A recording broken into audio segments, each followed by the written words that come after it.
Pronto. Vamos esperar aquelas duas almas chegarem online. A gente dá o start em mais uma terça-feira, em mais um propósito de testemunhos, nossas histórias.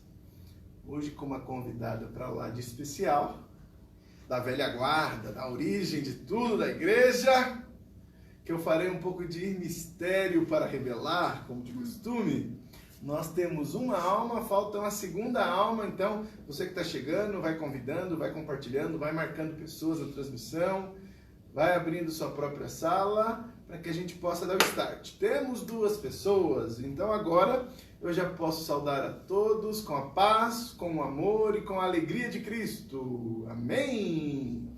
Estamos aqui em mais uma terça-feira, estamos aqui em mais um momento em que nós queremos adorar, em mais um momento que nós queremos refletir o Deus da nossa adoração, que nós queremos contemplar o que Ele realiza na vida de pessoas que nos são muito queridas. Então, como nós falamos todas as terças-feiras, que... Esqueci de um detalhe do microfone que eu vou louvar, né? Vem pra cá.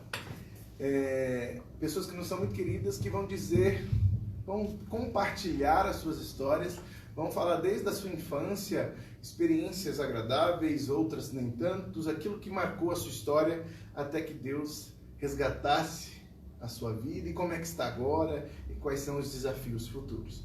Como nós falamos em todas as terças-feiras, por favor, não deixe de abençoar alguém que gostaria de participar do nosso momento, que você acredita que uma vida que divide um pouco do que Deus realiza e realizou na sua vida, pode edificar a vida de alguém, então não deixe de estar conosco. Então, convide pessoas que você acredite também que gostaria de participar desse momento.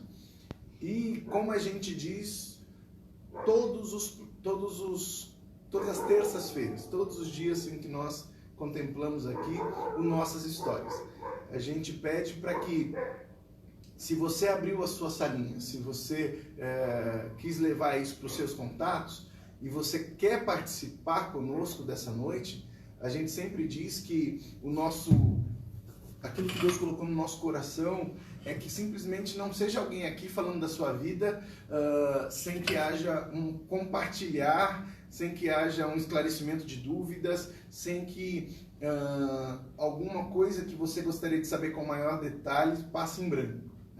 Então, por favor, se você tiver uma dúvida, se você quiser fazer uma pergunta para a nossa convidada dessa noite, você faça a pergunta. Eu vou estar acompanhando aqui num celular para transmitir essa pergunta para ela de acordo com o avançar do nosso papo, tá bom?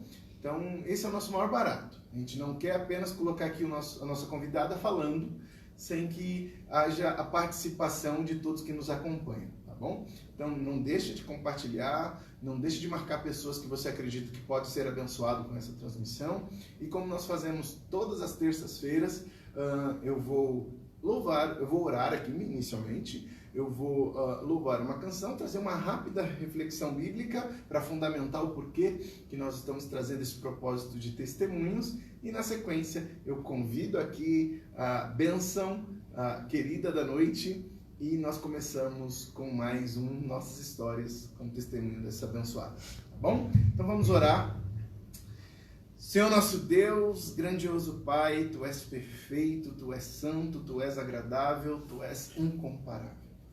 E o Senhor nos cerca, nos sonda, o Senhor estabelece planos desde o ventre de nossas mães, e é lindo contemplar o que o Senhor realiza em vidas que para o mundo não tinha valor, para o mundo não tinha perspectiva, mas o Senhor resgata das garras do mal, o Senhor resgata das ciladas, das propostas deste mundo, e chama, convida, e converte, e toca, e manifesta a Tua glória através do testemunho de tantas vidas que nos são especiais. Nós queremos Te entregar essa noite a nossa adoração, nós queremos nos lançar em fé no Teu altar, não movidos apenas por raciocínio, por razão, nós queremos buscar a Tua presença. Seja, Senhor, o centro dessa noite, seja, Senhor, o motivo da nossa adoração, que as pessoas contemplem que uma vida que se rende diante de Ti tem muitas histórias para contar. Por isso nós te louvamos, nós te agradecemos e desde já pedimos para que aqueles que nos acompanharem sejam abençoados, abençoadas com mais essa história, em nome de Jesus. Em nome de Jesus. Por favor. Vamos louvar.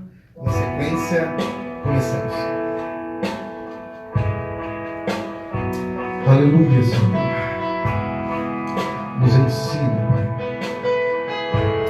Nos ensina a caminhar como Tu queres.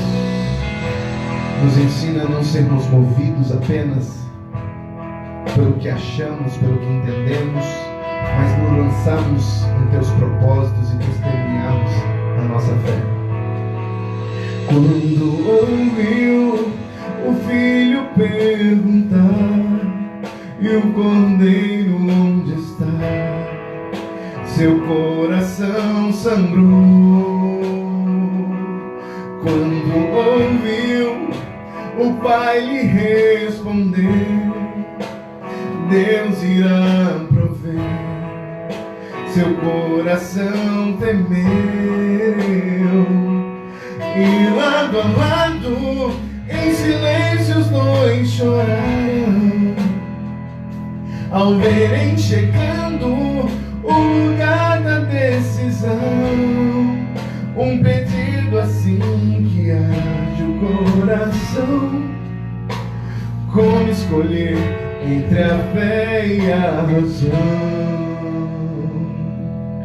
Quando dizer não é opção e a fé te pede um sim, quando é preciso enfrentar e a alma quer fugir, é difícil ser como Abraão e um filho entregar, ser Isaac e deitar-se sobre as pedras do altar.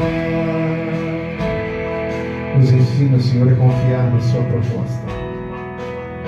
Aleluia, Senhor. Molda a nossa convicção.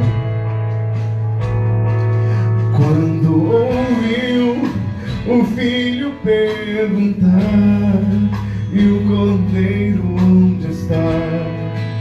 Seu coração sangrou. Quando ouviu o pai lhe responder, Deus irá prover. Seu coração temeu, e lado a lado, em silêncio os dois choraram, ao verem chegando o lugar da decisão. Um pedido assim que parte o coração, como escolher entre a fé e a razão. Quando dizer não é opção e a fé te pede um sim, quando é preciso enfrentar e a alma quer fugir, é difícil ser como Abraão e um filho entregar, ser Isaac e deitar-se sobre as pedras do altar. Quando dizer não é opção e a fé me pede um sim, quando eu preciso enfrentar, minha alma quer fugir, eu preciso ser como Abraão e tudo entregar, ser Isaac e deitar-me sobre as pedras. É preciso coragem pra subir, é preciso ter fé pra aceitar, é preciso ter força e dizer sim e deitar-se sobre as pedras do altar. Oh,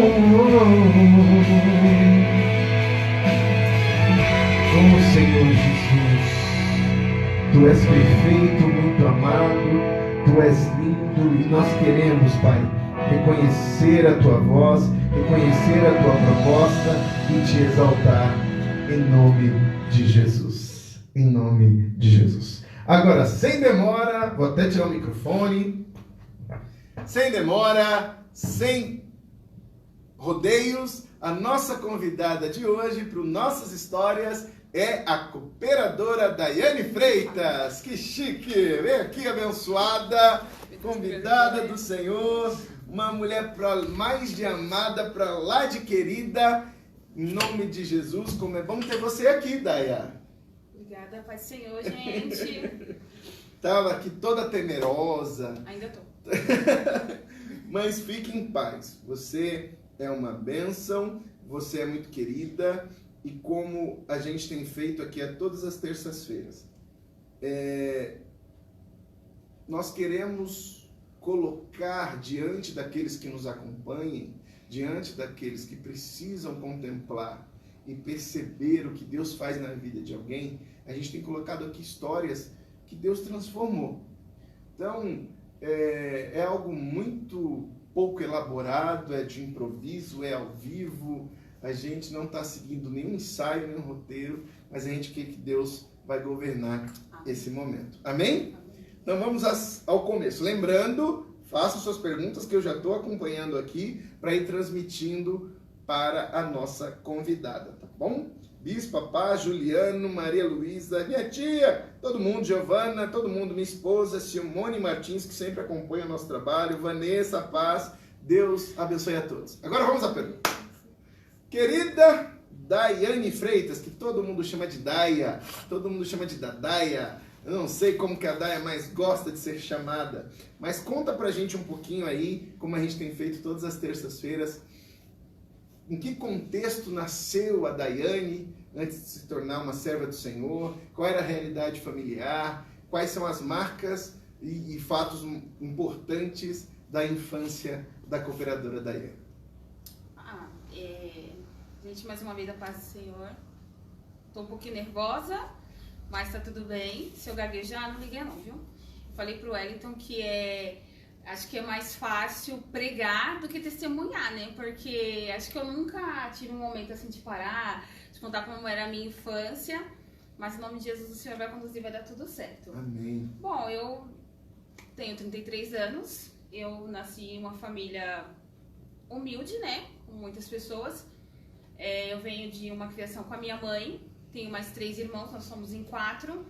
Então, a minha mãe sempre criou a gente, né? O meu pai viajava muito, sempre trabalhou fora, ficava muito tempo fora. Não foi um pai muito presente, ele foi bem ausente mesmo. Mas, graças a Deus, a minha mãe criou, assim, a gente muito bem. Ela sempre, assim, minha mãe é um dos meus maiores exemplos na vida, assim, de ser guerreira, de correr. Porque, assim, você imagina uma mulher que veio de Minas, não tinha muitos familiares aqui, e criar 4 filhos sozinha. Já é muito complicado, né? Porque você fica...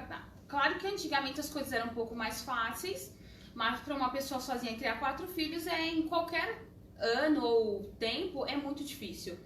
E ela sempre trabalhou muito, sempre foi muito esforçada. A gente sempre passou muita dificuldade, né? Porque como era só ela para tudo, então assim, sempre foi muito apertado. Mas eu acho que é engraçado que realmente aquilo que nos falam que Deus nos escolheu desde o ventre da nossa mãe, é muito certo isso, sabe? Porque eu sempre vi que Deus sempre colocou pessoas no nosso caminho para ajudar a minha mãe, assim, para cuidar da gente, sabe? A família do meu pai, eles sempre foram presentes na vida da minha mãe, então eles sempre ajudaram muito ela. Algumas pessoas que a gente cresceu junto, eu tive a minha madrinha, a Sônia, ela foi uma das pessoas que mais ajudou minha mãe. Então, mesmo que nós passássemos dificuldade, ela sempre estava ali para ajudar, para suprir. A gente nunca teve luxo. Nunca tivemos porque era sempre tudo muito difícil, pagava aluguel, era material, era comida para dentro de casa. E na época o salário mínimo era 500 e pouco, 600 reais, na época. E sempre aqui na região, Daia? Sempre aqui, né? Sempre. Nunca sempre. morou em outro lugar? Não, sempre aqui na região. Eu morava em 2 ruas acima, da onde eu moro hoje. Mas acho que com 2 ou 3 anos eu me mudei para essa casa que hoje, atualmente, eu moro com a minha mãe. Então eu tenho 33 anos, eu moro aqui, na casa que eu moro agora há 31 anos. Então Uma vida, né? é uma vida. E conta pra gente como que era o convívio com seus irmãos, como é que era o tempo de escola, como é que era... Existe algo que você gostaria de destacar da infância entre vocês? Sim, com meus irmãos, a gente sempre conviveu muito bem, graças a Deus. Tinha aquela briga de irmão, porque imagina, 4 crianças dentro de casa presa. Que minha mãe saía pra trabalhar e a gente ficava dentro de casa. Você imagina. Eu ficava com dó do meu irmão, né? Que são 3 mulheres e um menino. Meu Deus. Então, assim, era... Corajoso. Exatamente. Então, assim, a gente brigava, mas graças a Deus a gente sempre foi muito unido. Sempre somos até hoje, graças a Deus, muito unidos. Na época de escola também, eu sempre fui a maloqueira da família, né? Meu Deus. Minha mãe até falava, meu Deus, eu ao invés de ter um filho, eu tive 2. Porque eu sempre fui muito bagunceira, a gente gostava muito de ficar na rua, de brincar. E era engraçado, porque por mais dificuldade que a gente passasse, eu acho que a gente teve uma infância muito feliz. Porque a época era outra. Então, assim, a gente saía pra rua pra brincar de pega-pega, pra correr, pra brincar. E nunca teve muito problema. Então, assim, a gente esquecia dos momentos de dificuldade quando, né, a gente tava brincando. A gente curtiu muito a nossa infância, né? Independente do que a gente passasse. Na escola também... Nunca gostei muito de estudar, né, gente? Mas estudei. Mas estudei, minha mãe, assim, nunca quis deixar que eu parasse, graças a Deus, né? Mais uma vez eu preciso ser grata à minha mãe. Mas todos nós estudamos em escola pública, graças a Deus. Todo mundo estudou. Aí tinha a Tati, que é a mais velha, né? Muita gente conhece. Ela sempre foi mais inteligente. Sempre foi. A Tati era aquela que... Ela ficava doente, ela chorava pra minha mãe deixar ela ir pra escola. Porque quando ela tava doente, ela falava, Tatiana, como é que você vai pra escola com febre e tal? E eu e os meus irmãos, não, a gente ficava feliz quando a gente tava doente que a gente não ia pra escola. Mas, graças a Deus, nós sempre fomos. E a época de escola também sempre foi muito feliz, né? Eu acho que até uns 12 anos, eu acho que eu nem dei tanto trabalho pra minha mãe. Mesmo sendo muito maloqueira, sempre gostei muito de rua, de brincar, de aproveitar, tal. Eu acho que quando eu comecei a entrar na adolescência, uns 12 anos, que eu comecei a dar um pouquinho mais de trabalho. Porque como eu sempre gostei muito de rua, de conhecer gente, eu sempre falei muito. Sempre. E aí você começa a se envolver com outras pessoas, né? Começa a conhecer na escola, começa a ver muitas coisas. E eu acho que com 13 anos eu já comecei a sair pra balada. Agora, Day, antes da gente entrar na sua adolescência, existiu aí um comentário seu que eu gostaria de dar um destaque. Porque eu acho isso muito interessante. Que quando você fala que por mais que você não gostasse de estudar, por mais que você fosse bagunceira, rueira, sua mãe sempre foi muito incisiva e nunca deixou que você desistisse de estudar, que vocês tinham que comparecer. Isso, nos dias atuais, parece que está muito mais relaxado, assim, tá muito menos cobrança, porque a gente vive uma sociedade muito mais melindrosa, mais não me toque, muito magoa-se, quer ser autossuficiente, mas não quer ser cobrado, etc. Como que você vê a importância disso, como você já agradeceu aqui para sua mãe, mas como que você vê a importância disso na sua infância? Mesmo vocês sendo praticamente criados só pela mãe de vocês, 4 crianças, vivendo dificuldades, eu não sei se vocês tiveram problema com alimentação, com algum tipo de situação mais difícil assim que você gostaria de me dizer, mas qual foi a importância para você hoje, mulher formada, perceber olha, não deixe de estudar, continue, segue em frente, como é que foi isso? Como é que você enxerga isso hoje? Eu acho que estudo é a base de tudo, é a base de tudo. Se você não tem, eu não digo de estudar nas melhores escolas, não, porque eu acho que quem faz o estudo é você. Eu acho que a informação, ela é tudo. Eu acho que quando eu era muito nova, eu não pensava muito nisso, né? Porque a gente era inocente, né? Tipo, só queria saber de brincar, de bagunçar. E eu vejo que o papel que uma mãe e um pai têm. Eu não fui criada pelo meu pai, né? Mas ainda hoje em dia tenho contato com ele, mais pra frente eu conto isso. Mas quando você pensa num futuro, hoje eu vejo que os pais têm medo dos filhos. Porque se eu forçar muito aqui, ele vai querer fugir, ele vai tentar se matar, ele vai... E eu acho que, como pais e mães, nós temos, eu vejo pelo que minha mãe fez, nós temos obrigação. Você não quer, mas você vai.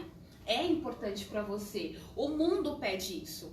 A vida, ela não alisa ninguém. Exato. A vida, ela tá aí pra te ensinar e nem sempre ela ensina da melhor forma. E quando nós temos um pai, quando nós temos alguém que segura firme na nossa mão e fala, eu sei que você não quer agora, mas eu sei que vai ser importante amanhã. É bom a gente segurar nessa mão e falar, Deus, olha, eu não quero estudar, não quero isso, mas vai ser importante pro seu futuro. A gente vê hoje que pessoas entram no caminho errado porque não teve alguém para incentivar. Não pra teve alguém para acompanhar. Cobrar, né? E hoje em dia, assim, até não só com os jovens que eu conheço, com a minha filha, eu falo, você precisa estudar. Estudo, gente, ele é tudo na vida de um ser humano. Ele é tudo. Ele te coloca em posições, eu não digo em posições de destaque, você consegue, como é que eu posso falar, Wellington? Se posicionar na vida, se posicionar com pessoas, você adquire conhecimento e no mundo que a gente vive a gente precisa de no mínimo de conhecimento. Então assim, eu vejo que se minha mãe não pegasse firme, a gente precisa sim pegar firme com os jovens de hoje, a gente precisa sim pegar firme. É muito fácil deixar correr frouxo. E a minha mãe é engraçado, que a gente, apanhou, viu, gente? As crianças de hoje não apanham, não.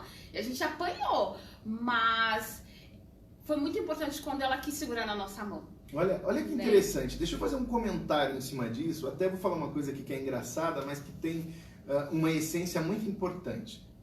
É muito interessante você falar isso, porque eu escuto muito meu filho mais velho falar assim, mas eu não gosto, pai, de comer determinadas coisas. Eu não gosto, pai, de me dedicar mais tempo ao estudo. Eu não gosto. E uma das coisas que a gente precisa, até olhando para a sua história, para essa primeira etapa, e a gente precisa aprender que os nossos filhos, você que sonha em ser pai, sonha em ser mãe, você que já é pai, você que já é mãe, precisa aprender que na vida a gente não vai lidar apenas com coisas que nós gostamos, apenas com coisas que nós nos agradamos. Enquanto ela falava aqui, eu até lembrei, porque eu creio que Deus fala muito comigo através de filmes. E eu lembrei do filme do Balboa, quando ele diz que ninguém mais vai bater mais em você do que a vida, né? Então, podem tirar tudo da gente, tudo, menos conhecimento. Menos conhecimento. A própria palavra do Senhor diz que nós fomos destruídos, o povo de Deus é destruído por falta de conhecimento. Então, o seu intelecto ninguém retira de você. O único que pode retirar é Deus. O único. Mas a partir do momento que você adquire bagagem, conhecimento, ali a sabedoria da vida, as experimentações da vida, e você evolui, por mais que a vida te bata, como Rock Balboa bem disse, você vai ter força para sempre se levantar, você vai saber se posicionar, defender o seu ponto de vista, argumentar com relação à sua fé, porque é muito comum no nosso meio a gente ser taxado de fanático, de massa de manobra. Então você precisa estar pronto, como a palavra diz, para testemunhar, pronto para dizer o motivo da sua fé. Agora, eu tomei uma falha, porque eu não ministrei aqui o comecinho da palavra, eu vou deixar no final, vocês por favor me perdoem, eu me empolguei para chamar logo a Daia e eu não falei do texto base, foi uma falha minha, mas está aqui na minha frente, e eu vou dividir isso com os irmãos no final do testemunho da Daia, que é a base, amém? Agora já tem pergunta aqui da diaconisa Luciana. Querida, a gente conversou de tarde. Ela fez a seguinte pergunta: sua mãe era cristã nessa época, na sua infância? Porque a vida sempre foi dura para ela. Como que ela enfrentava a vida nessa época? Não, a minha mãe não era cristã. Pelo contrário, a minha mãe vem de uma infância mais difícil que a nossa, porque ela é de Minas, né? E Minas também era tudo mais difícil, tanto que ela veio embora pra cá, pra São Paulo, porque a vida em Minas era muito difícil, eram muitos irmãos, e a minha avó, os meus avós também eram muito duros com ela, né? E minha mãe é brava, até hoje, é brava. Então assim, ela não aceitava muitas coisas. Então, como ela não aceitava muitas coisas, ela veio pra cá, pra São Paulo, dar a cara pra bater. Mas ela nunca teve, acredito que esse pessoal muito antigo tem aquele ensino católico, né? Que ensina só a acreditar em Deus, a fazer suas rezas e tal. Mas ela nunca praticou assim a fé, nunca foi cristã. E demorou muito para ela ter essa base. Acho que minha mãe começou mesmo quando nós começamos a seguir os caminhos. Quando a Tati, na verdade, que a Tati foi a primeira a vir para os caminhos do Senhor. Mas antes disso, ela não teve nenhum ensinamento. Ela sempre acreditou muito em Deus. E isso ela sempre passou pra gente, né? Mas fora isso, não. Ela sempre realmente teve uma vida muito dura, mas sempre acreditando em Deus, da forma dela e correndo atrás. Foi uma pessoa que a vida toda correu atrás. Legal, Daia. Agora vamos avançar. Nós já falamos aqui de questões que te destacou na infância, até tivemos aqui algumas lições, principalmente do papel da sua mãe, para com a base do conhecimento, do estudo, por mais que você gostava de aprontar, né, Daia? Mas sempre pegando no seu pé e te cobrando, você não vai deixar de estudar. Agora fala um pouquinho, como você bem colocou, quando começou a dar trabalho, quando entrou na adolescência, como que foi a sua história? Conta pra gente. Quando eu comecei a entrar na adolescência, isso já, né, já acha que é dono do mundo, que já conhece muitas coisas. E eu sempre quis conhecer o mundo, eu sempre quis conhecer as coisas, porque a gente via, então assim, eu comecei a conhecer amigos.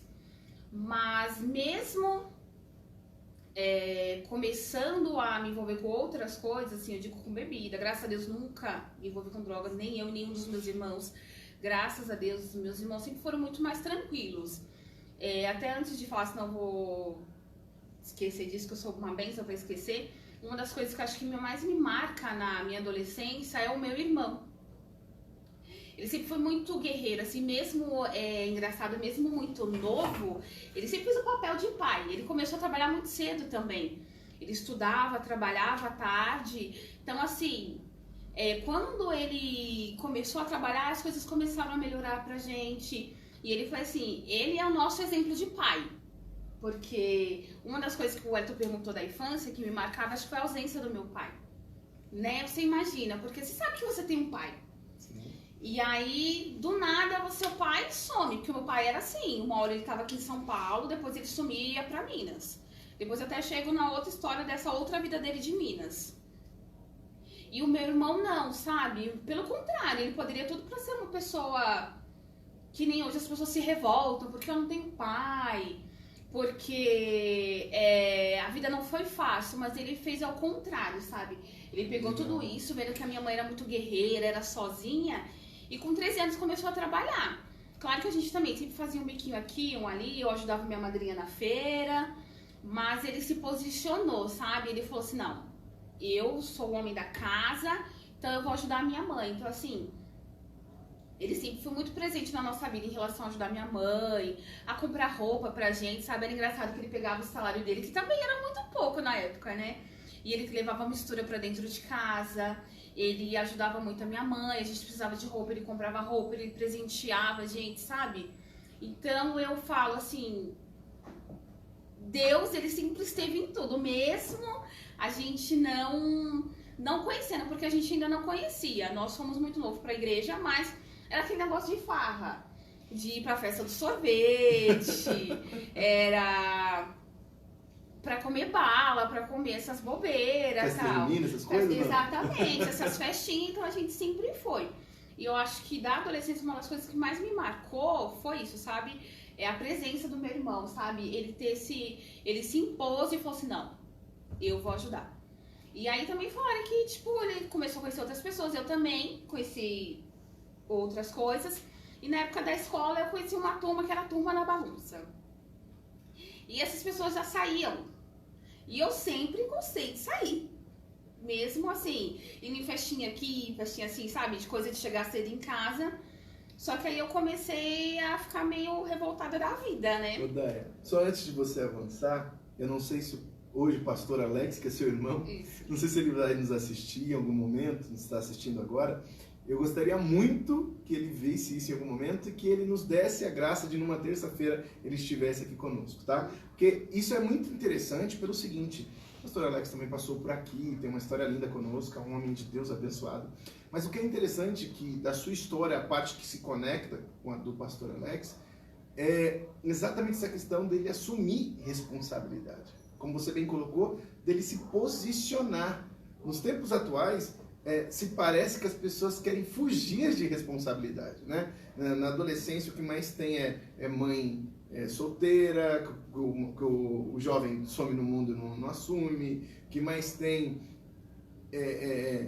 garoto que só quer começar a trabalhar quando não tiver mais jeito mesmo, não quer estudar, não quer fazer um curso, não quer se qualificar. Então, da parte que você destacou, já que você fez referência à presença do seu irmão, eu acho que vale o aprendizado da gente assumir responsabilidades, se posicionar. Eu acho isso muito lindo. Mas enfim, pode seguir aí com o que você ia entrar, que essa parte de querer sair, de querer se divertir, conhecendo as companhias. Como é que foi? Fala pra gente. E aí, e desde criança, eu gostei muito de samba.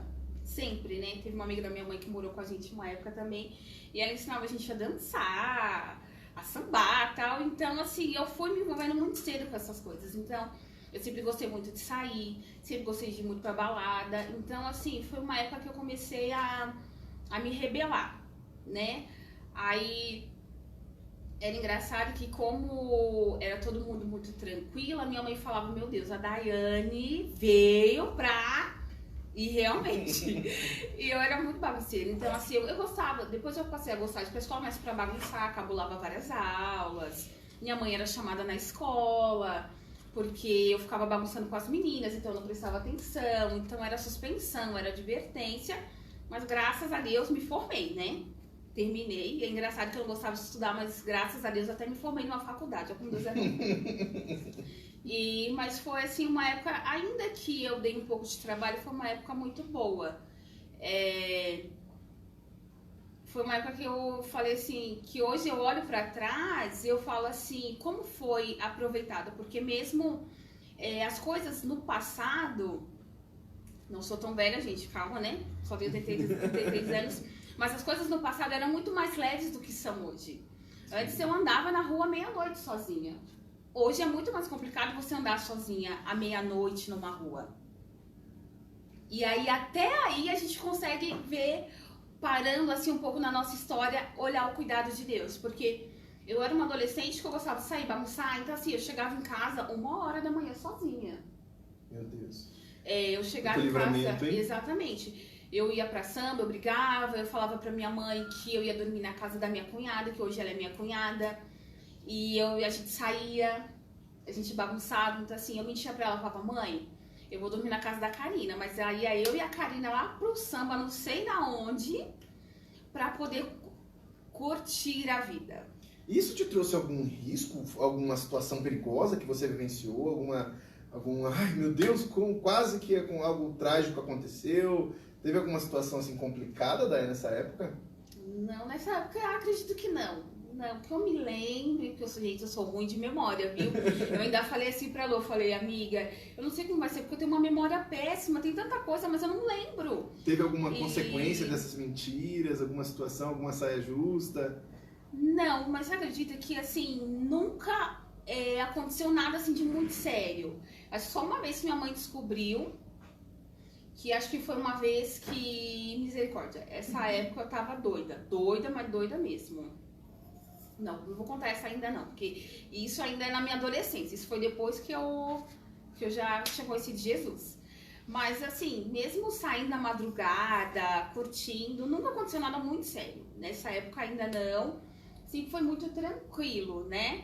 Mesmo saindo, aproveitando, bagunçando. Acho que só uma vez que minha mãe descobriu e aí nunca mais deixou eu sair, né, gente? Ai. Mas fica aqui uma mensagem. A mentira... ela é realmente filha do diabo. Ela pode no momento te trazer conforto, mas eu sempre ficava com a consciência assim, meu Deus, eu menti pra minha mãe, mas e se acontecer alguma coisa? O que vai ser, né? Porque como é que eu vou contar pra minha mãe? Eu falei que eu tava num lugar e aconteceu uma coisa, então eu falo assim, hoje eu vejo com toda certeza que a mentira não vale a pena. Não vale a pena, eu não sei se tem algum jovem assistindo que vive hoje as coisas que eu vivi e eu falo pra vocês com toda certeza não vale a pena.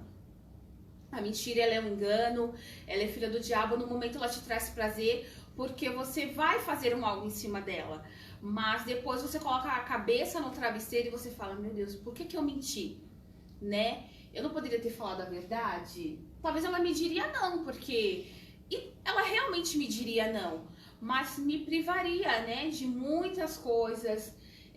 Mas eu fiz e não faria de novo e não aconselho que ninguém faça. Eu acho muito importante isso que a Daya está dividindo com a gente. E eu posso reforçar aqui que não adianta. Você pode no curto prazo ter alguma aparente vantagem, você pode enganar pessoas, você pode, como a gente tem muito disso quando a gente é adolescente. A gente quer se mostrar mais esperto, a gente quer se mostrar mais malandro, vamos assim dizer. Principalmente a gente que veio do mundo do samba, assim como a Daya também veio desse mundo. A gente quer mostrar que a gente dá um jeito em tudo, só que lá na frente, cara, você se depara com muita situação que não é fácil. Mas vamos continuar falando aqui da história da Daya, da Daiane. E eu reforço, gente, mande pergunta. Por mais que ela disse que conversou com as pessoas aí à tarde para não mandar muita pergunta, que ela não tem memória, vamos fazer a pergunta, vamos procurar entender da história da Daya. A Lu acabou fazendo 2 perguntas, mas eu acredito que na sua resposta você respondeu as 2. Porque além dela ter perguntado, sua mãe era cristã nessa época? Porque a vida sempre foi dura para ela. Aí ela colocou, ela conseguiu suportar tudo isso sem base de fé? Então acho que dentro do que você disse, deixou muito claro que sim, que ela mais te trouxe princípios, né, corretos, te apoiou, mas não praticava nenhuma fé nesse momento. Agora fala pra gente, avançando aí na fase adolescente, já aproximando da fase adulta, o que você poderia destacar? É muito legal, Daya, você trazer pra gente tanto momentos prazerosos, coisas boas, mas também coisas que te marcaram, como você falou da ausência do pai, coisas importantes como você falou do posicionamento do irmão, essa característica da mentira, etc. Continua falando assim com a gente, por favor. Indo um pouco mais pra frente da história, entramos na adolescência, tal, meu irmão, graças a Deus, sempre se posicionou.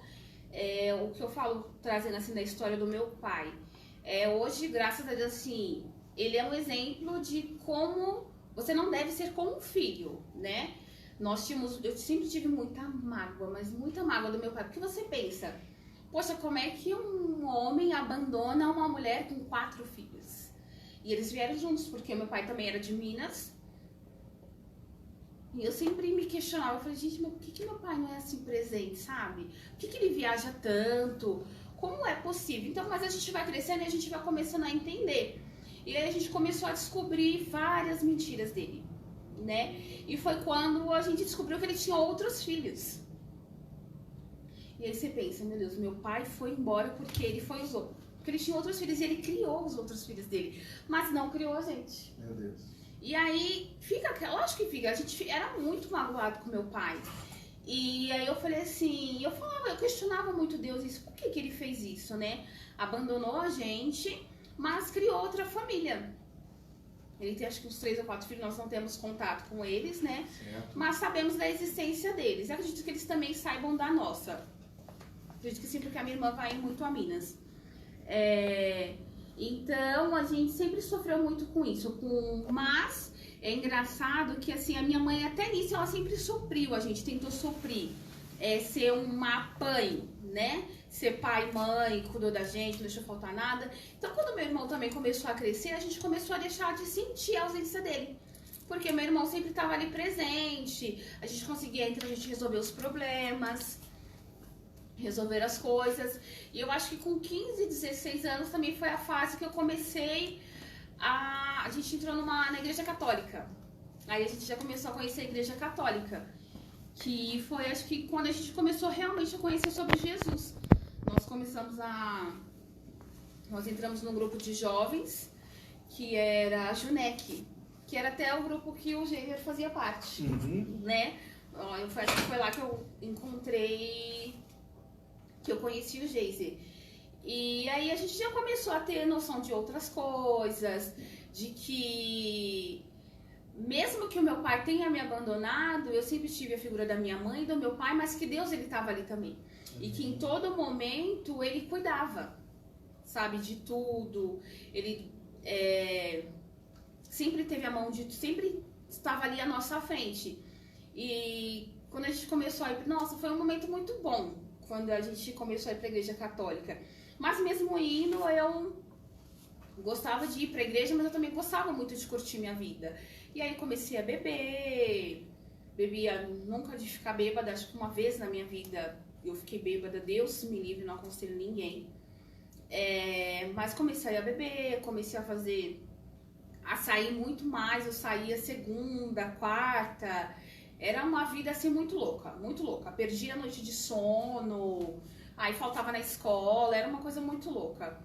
E quando eu conheci mesmo Jesus foi quando eu comecei a ir para a igreja católica. Acabei me batizando lá, fazendo crisma e participando por muito tempo desse grupo de jovens, que foi assim, muito especial. Conheci pessoas maravilhosas, que nos trouxeram, sabe, isso, do que é acolher, do que realmente é Jesus. Eu comecei a conhecer Jesus nessa época, acho que entre uns 15 anos, eu acredito. Eu comecei ou um pouco antes, mas eu acredito que seja nessa base. 14, 15 anos eu comecei a saber quem era Jesus. Porque até então era aquilo, né? Sabia que Jesus existia, mas...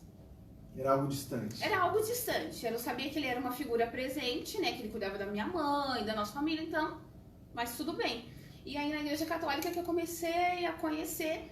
E foi quando a minha irmã, a Tati, mais velha, que ela foi a primeira a conhecer a Fá. Ela começou a frequentar aqui. Eu não lembro como ela conheceu. Não lembro, mas sei que ela conheceu a Fátima e ainda era ministério, era assembleia. E aí minha irmã vinha, uma vez ou outra também eu aparecia na casa da Fátima, na igreja eu não vinha, eu não tinha vontade de vir mesmo, porque, como eu falei no começo, eu sempre fui muito de balada, muito de curtir. E eu sabia que se eu resolvesse realmente viver, eu ia ter que abandonar tudo aquilo. E eu não queria, porque eu era muito apegada, eu era... Agora, Dóia, desculpa te interromper, só antes da gente avançar nesse sentido, você mencionou uma questão que eu acho que não é simples, que você falou exatamente da mágoa por conta da ausência do seu pai, por conta de se descobrir as mentiras, por conta de você descobrir que existia uma outra família. Fala mais um pouquinho pra gente, como é que era isso dentro de você? Como é que isso te gerou conflitos, isso te gerou traumas, isso te gerou algum não entendimento ou alguma ação impensada? Você e seus irmãos cobravam seu pai de alguma forma? Como é que vocês lidavam com isso? Como é que você lidava? Eu acho que a gente até que lidava muito bem, né? Aparentemente, por fora. Por dentro sempre teve aquela tristeza de ter vontade de ter um pai, né? Eu acho que todo mundo tem essa vontade. Se você conhece o seu pai, você tem vontade de conviver com ele. E a gente tinha vontade de conviver com meu pai. Convivemos pouco com ele, né? Porque ele sempre vivia viajando, sempre trabalhou de zelador. Na nossa infância ainda, ele era um pouco mais presente. Quando éramos menores. Depois que ele começou a viajar, a sumir, aí a gente começou a descobrir a mentira dele. Acho que ele me trouxe marcas negativas em relação a mentiras. Acho que quando eu comecei a entender o peso da mentira, foi quando eu comecei a entender o que todas as mentiras do meu pai causou na gente, né? Esse distanciamento dele, porque a gente sentia falta de ter alguém e a gente ficava pensando, poxa, a gente tá aqui passando toda essa dificuldade e ele tá lá, entendeu? E o que mais deixava a gente chateada é de saber que ele podia estar lá bem e a gente sofrendo. Imagina como dói isso, como dói você saber que o cara te abandonou, que a pessoa te abandonou e ela não se importa com isso. Vocês conversavam entre si, vocês irmãos, você com a sua mãe? Não. Nunca vocês se tocavam nesse assunto? Quando nós éramos na adolescência, não. Nisso, era como se conversar sobre isso machucasse a gente. Imagino. Então a gente não falava, também pra não machucar a minha mãe, né? Porque ele abandonou ela também, não abandonou só a gente, né? Então às vezes até dá um nó na garganta de pensar isso, né? Porque eu falava pra Deus, eu falei assim, Deus, se ele estivesse aqui, talvez a minha mãe não teria sofrido tanto. Porque aí quando a gente chegou na adolescente, minha mãe começou a ficar muito doente. Foi assim até, falando sobre a adolescência, uma das fases mais difíceis da nossa vida. Então a gente começou também a culpar ele, né, por muitas das coisas que a minha mãe passou. Porque o que mais doía na gente, doía a ausência dele também, claro, mas era ver a minha mãe sofrer. Imagina, a minha mãe sempre fez tudo pela gente, tudo. de trabalhar à noite. Porque você imagina para uma mãe largar os seus filhos em casa e ter que ir trabalhar. Porque se ela não trabalhasse, a gente não comeria. Assim, a gente nunca passou fome. Graças a Deus, sempre teve arroz com feijão, mas teve. Não faltou. Mas eu pensando hoje, eu fico pensando como a minha mãe sofreu, cara. E ele não tava lá, sabe, pra ajudar, pra poder dar uma força, porque hoje a gente vê qual é a diferença. Tipo, mesmo que você não tenha muito, você tem alguém pra contar. Sabe? Hoje, graças a Deus, ela não trabalha mais, nós ajudamos ela e assim, é uma das coisas que mais nos deixa feliz. De saber que ela sofreu tudo que ela sofreu, mas hoje a gente consegue, sabe, cuidar dela. Poder dar as coisas pra ela, sabe? A gente não pode dar muito porque cada um construi sua família. Então, assim, existem várias outras coisas. Mas na adolescência, quando mais difícil pra nós, a gente culpava muito ele quando ela começou a ficar muito doente. Porque, e aí você imagina, só tinha ela que cuidava de nós. E ela ficou doente, o que a gente ia fazer?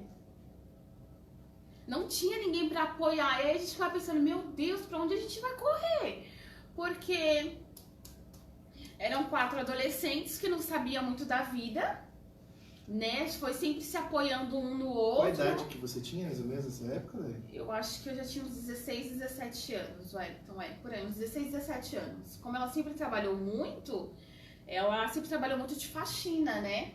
Então era muito pesado e ela pegava pesado mesmo. Ela trabalhava à noite e se tivesse que ir de dia ela ia também, dormia pouco, porque ela tinha que fazer as coisas em casa, porque a gente ia pra escola e tal. Então a gente culpava muito ele.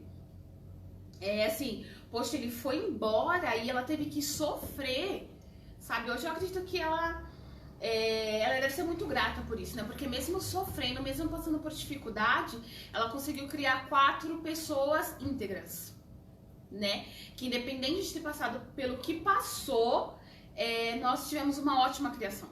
Então, hoje eu também, vendo nos dias de hoje, eu vejo que dificuldade não forma caráter. Porque as pessoas usam a dificuldade hoje em dia pra falar, por isso que eu faço isso. É por isso que eu não tenho vontade de seguir em frente. E nós tivemos vontade de seguir em frente, independente da dificuldade, independente da minha mãe, sabe? Minha mãe ficou mal de verdade, a gente achou que a gente ia perder ela. Mas nós falamos, não, a gente não vai desistir. E as pessoas, eu vejo hoje que as pessoas desistem por muito menos, por muito pouco, sabe? Eu não tenho arroz com feijão em casa, então eu vou me revoltar. Eu vou responder, eu vou maltratar o meu pai, por que não? Odaia, você chegou exatamente no ponto que eu imaginava que você ia chegar quando eu reforcei essa etapa da sua vida, tá? Essa questão de escolher seguir em frente, essa coisa do mal não encontrar raiz no seu coração. Nessa fase, você teve alguma possibilidade de ir para algum mundo errado, mundo do crime, ou prostituição, ou alguma coisa do gênero que surgiu na sua vida como uma proposta fácil, como um meio de enfrentar essa luta? Você teve alguma coisa nesse sentido? Não, eu acho que a bebida, né? Porque a bebida, ela te dá aquela sensação, bebida e balada. São coisas que, assim, naquele momento você esquece da vida, cara. Você tá ali, você tá curtindo, você tá com amigos. Então você quer mais beber, você quer mais aproveitar. Porque naquele momento você não vai lembrar de nada. Você tá com seus amigos, você tá curtindo. Se você falar que você lembra dos seus problemas, você tá curtindo, né? Não sei, outra coisa. Então, eu acho que eu ia muito pra isso, sabe? Pra bebida, pra balada. É como se fosse um escape, é como se fosse uma... Isso, essa era a minha porta... Deixa eu desestressar. Exatamente, acho que essa era a minha porta de escape. Era um momento que eu ia me prender somente àquilo, não ia lembrar das dificuldades, não ia lembrar do que a gente passa, não ia lembrar que no outro dia eu queria ter um tênis de marca e eu não tinha, de ver que as outras pessoas tinham coisas assim... Tinham celulares e eu não tinha. Então, assim, eu sabia que aquele momento era um momento de escapar de tudo. De me concentrar só naquilo. Só na balada, na bebida. Então, eu passei por muito tempo presa a isso. Muito tempo mesmo. E eu sei que acho que se Deus não me resgatasse, na Terra eu também já não estaria. Porque eu me metia em cada buraco que eu falo assim, Deus, como é que eu saí desse lugar viva? Porque eram lugares assim que eu falava assim, como é que eu vim parar aqui? Eu não sabia, mas eu tava lá, sabe? Eu lembro até uma vez, acho que eu fui era quermesse na época, né? Acho que ainda fala assim, né, quermesse, sei lá. Era quermesse, então assim, era muita bagunça, eu não lembro muito bem o lugar, mas era um lugar bem estreito, apertado. E eu fui com algumas amigas e eu falava assim, meu Deus, no meu pensamento, eu já tava na igreja católica na época, então eu já tinha uma noção, né? E eu falava assim, meu Deus, o que eu tô fazendo aqui? Eu lembro que nesse dia teve meio que um pouco de tumulto, e foi ali que eu fui começando a falar, não é isso que eu quero pra mim, não. Não é o que eu quero pra mim, não. Mas eu me metia em cada buraco que eu falava assim, que quando eu paro pra contar algumas coisas, eu falo assim, olha, realmente era uma mão que tava ali pra falar assim, ó, você vai entrar aqui, mas eu não sei como eu vou te tirar. Mas eram buracos que... Meu Deus. Tá bom, aí você ia entrar nessa etapa que a Tati foi a primeira a vir aqui, você vinha de vez em quando na casa da bispa, hoje da minha mãe, da Fá. E como é que foi esse processo? Conta um pouquinho como é que foi essa etapa. Eu acho que era mais aquele negócio de revelação, né? É engraçado que quando eu era adolescente, tipo, pra mim era uma coisa nova. Então, assim, e a Fá nessa época, meu Deus, tadinha, a casa dela vivia lotada, tadinha, não tinha paz, gente. Tô brincando, ela tinha paz porque ela era uma coisa que era a missão dela, né? Mas você vinha que tava sempre lotado, sempre cheio de gente, e eu gostava de vir. E foi quando eu comecei, a Tati começou a vir, aceitou a Jesus, entrou no grupo de jovens, ainda era assembleia, e começou a vir muito. Então a gente começou aos poucos conhecendo a Fátima, né? E aí eu lembro que eu comecei a avançar um pouquinho pra ter aceitado Jesus. Acho que eu aceitei Jesus de 17 para 18 anos. Isso mesmo, 17 para 18 anos. Teve um culto na casa da Fátima e tinha algumas pessoas, era na cozinha dela, porque a casa da Fá era pequena na época. Não era isso daqui, não tem nada a ver. Era 2 cômodos no fundo. Era 2 cômodos no fundo, exatamente. Aí tinha um monte de gente e foi num culto simples. E eu não sabia nem o que eu tava fazendo, mas eu sei que eu aceitei Jesus. E levantei a minha mão e comecei a frequentar. Eu comecei isso de 17 para 18 anos, foi quando eu levantei minha mão e comecei a seguir a Jesus. Eu falei assim, não, eu tô cansada dessa vida, porque às vezes a gente acha que balada é tudo, que amigo é tudo, e eu era muito envolvida com isso. Então, pra mim, ali era o meu momento de prazer, eram os melhores momentos da minha vida. Só que a gente começa a cansar disso, né? Você começa a olhar assim e falar assim, não, isso não é mais pra mim. E comecei a frequentar a assembleia, que eu não lembro mais que assembleia que era, você também não vai lembrar. Não. Eu já cheguei no finalzinho. Você chegou no final. Não lembro mais qual era o ministério da Assembleia, mas era uma bênção. E como é que foi esse começo, assim, esse discernimento, que a gente chama de primeiro amor? Como é que foi esse encontro com Jesus? Foi maravilhoso. Eu não consigo me lembrar muito. Eu tenho um problema muito sério com memória. E eu não gosto de ser assim. Quero que as pessoas saibam que eu não gosto de ser assim. Porque algumas falam assim... Não, a Dai faz de propósito. Não é propósito, gente. É péssima mesmo. Mas eu falei pra Deus. Eu tenho orado pra Deus trabalhar isso na minha mente. Deus me dá memória. Mas eu lembro que foi uma época gostosa, sabe? Porque eu comecei a conhecer. Então eu comecei a deixar muitas coisas. Comecei a me afastar de pessoas que me levavam também, né? Porque a gente tem sempre aquele amigo que é sempre o Deus e o diabinho, né? É sempre aquele que fala, não, vamos pra igreja. Que a Tati era aquela que queria trazer a gente pra igreja. E os amigos eram aqueles que queriam te desviar dela. Eu não me recordo muito desse momento, mas eu lembro que era muito gostoso. Eu vinha muito, porque era o primeiro amor, né? Então você vinha todos os dias, a gente se dedicava muito. Eu entrei no grupo de jovens, eu fiquei tão feliz. Que eu adorava vir pra igreja, gosto até hoje, né, gente, porque eu tô contestando o passado. E eu amava estar aqui. Só que aí, 18, 19, 20 anos, continuei firme, vindo, ainda no primeiro amor, com 21 anos eu comecei a conhecer uma pessoa, aos 21 anos. E eu comecei a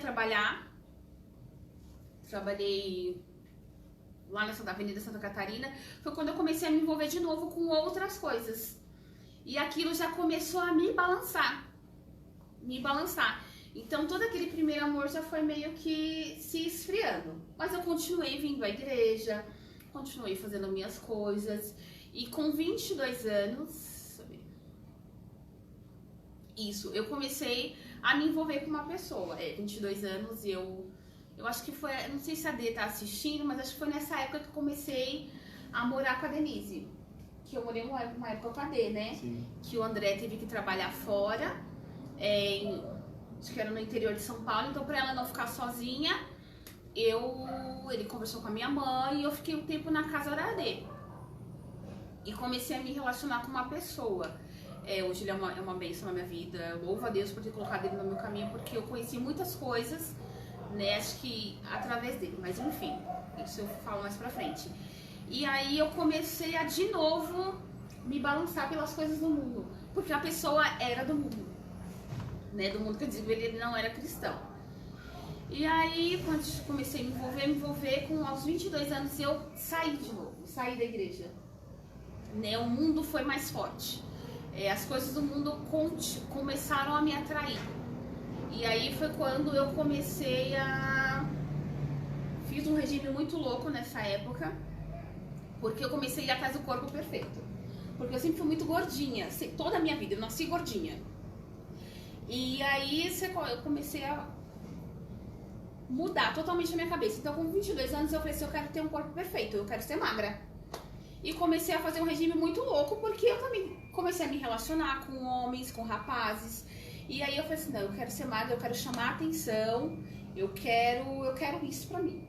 Foi quando eu falei assim, eu vou viver um momento de causar, e causei mesmo um estrago. E aí fiz um regime muito louco de, assim, quem me conhece sabe da minha história, eu emagreci acho que em 2 meses e meio, 3 meses, eu fui de 92, 95 quilos para 72. Então, assim, foi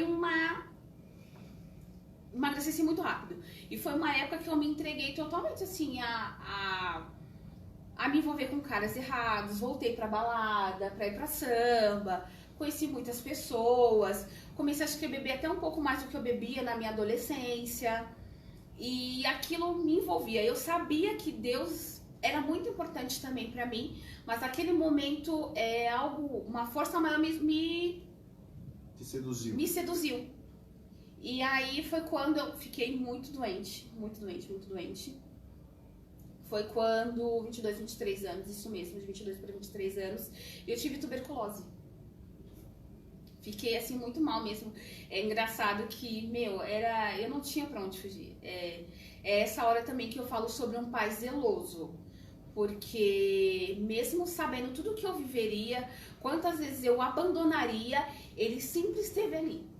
Tipo, sei que você vai me dar um pouco de trabalho, Daiane, mas eu quero você pra mim, sabe? Pra sempre me resgatar. E eu poderia mais uma vez ir para as coisas muito mais erradas. Quando eu fiquei doente, eu já estava namorando com essa pessoa que não era cristã.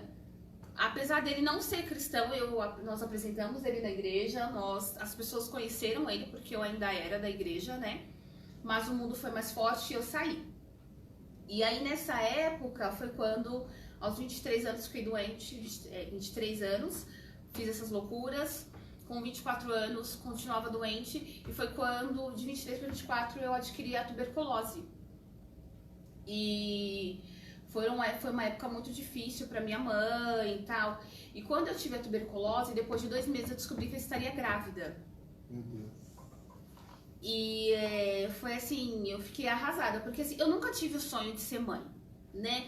Eu falo para as pessoas, eu amo a minha filha, assim, nossa, com toda a minha alma, com a minha força. Mas eu nunca fui aquela mulher de planejar a maternidade, nossa, que meu sonho é ser mãe, tarará. Porque tem mulher que ela já nasce com esse instinto de mãe. Tem mulher que ela já nasce com esse instinto. E eu nunca nasci com ele. Eu ainda não encontrei ele até hoje.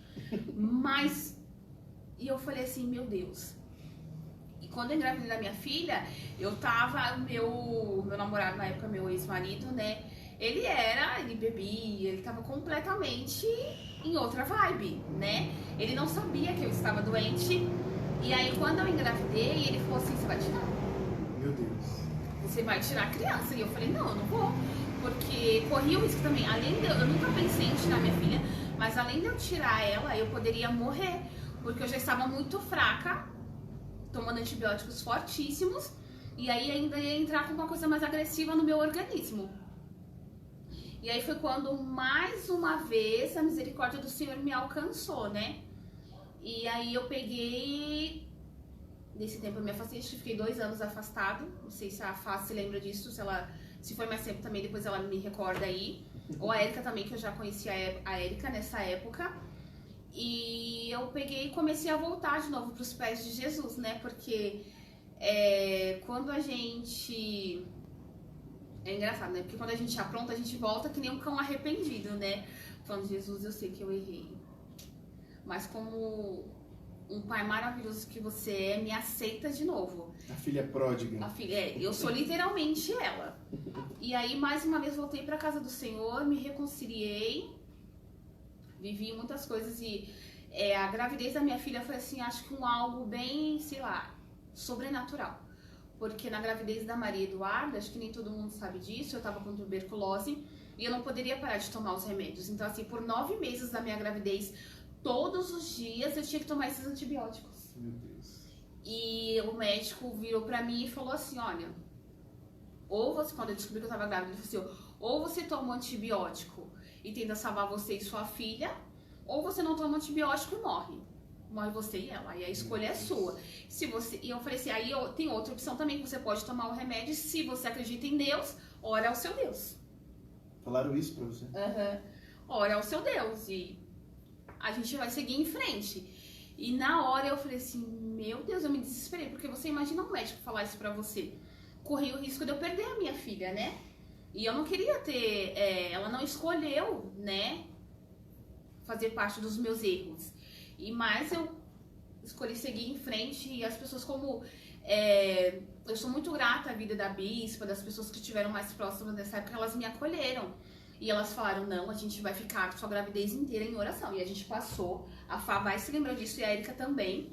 Acho que a Andréia, a Luciana, não lembro se na época a Dinha também tava, mas nós passamos os 9 meses da minha gravidez em oração. Porque eram antibióticos fortíssimos, ela poderia nascer com problemas. O médico sempre falou, olha, então a cada 2, 3 meses eu tinha que fazer ultrassom pra saber se ela tava se desenvolvendo, se tava tudo correndo bem, porque por conta eram 4 antibióticos por dia. Meu Deus. Então, assim, tudo que passasse poderia atingir ela. Então, assim, e eu falava, Deus, eu não sei o que vai acontecer, eu não sei como vai ser, a minha filha tem risco de nascer corre risco de nascer com problemas, por conta dos antibióticos que eram fortíssimos, mas a gente está confiando. E a igreja se manteve de pé durante os 9 meses da minha gravidez. E foram meses difíceis porque o pai dela sempre foi muito baladeiro, sempre bebeu muito, então assim, ele me deixava, tipo, tava nem aí. Então assim, era eu e Deus e as pessoas que realmente sempre estiveram do meu lado. E além de ter tudo isso, do abandono dele, eu senti muito isso na gravidez da Maria Eduarda. Porque, tipo, eu tava passando por um momento difícil, eu queria que ele estivesse do meu lado. Mas a mão poderosa do Senhor continuava ali. Pelos 9 meses continuamos em oração, continuei tomando os meus remédios, não deixei de tomar, mesmo o médico dizendo que ela poderia morrer, que ela poderia nascer com problema, tarará, muitas coisas, mas nós sempre acreditamos no poder. E eu acho que foi o meu primeiro encontro com Deus. Assim, foi onde eu falei assim, realmente, esse Deus é um Deus de milagre. Que quando eu fiquei... acho que o segundo, porque quando eu fiquei muito mal, eu tive que ficar internada. Eu tive a febre, assim, uma coisa que... E o pior é que ninguém descobriu que eu tinha, Wellington. Eu passei assim, eu desmaiava. E os médicos falavam assim pra mim, não, isso aí é porque ela tá sobrepeso. Eu já tinha pedido uns 25 quilos, tava só a capa do Batman. E aí os médicos falavam assim, um pouco antes de subir da tuberculose e da gravidez. Não, isso daí pode dar de pirona. E eles me davam de pirona. Eles nem aí. E eu desmaiava, eu não aguentava carregar nada no meu braço, porque eu me sentia muito cansada, muito sobrecarregada. Mas ainda assim eu não quis de novo me entregar a Jesus, né? A gente precisa passar às vezes pelo pior pra acordar pra vida. E aí, num certo dia, eu acordei muito mal. Minha mãe achou que eu tava morta nesse dia porque eu estava gelada, mas eu suava assim, horrores. Minha mãe ligou pra Luciana, tadinha da Lu. Ela sempre fala que agradece que eu trouxe ela, mas eu que agradeço a Deus por ter ela por perto, porque ela que foi a pessoa que passou em todos esses momentos comigo.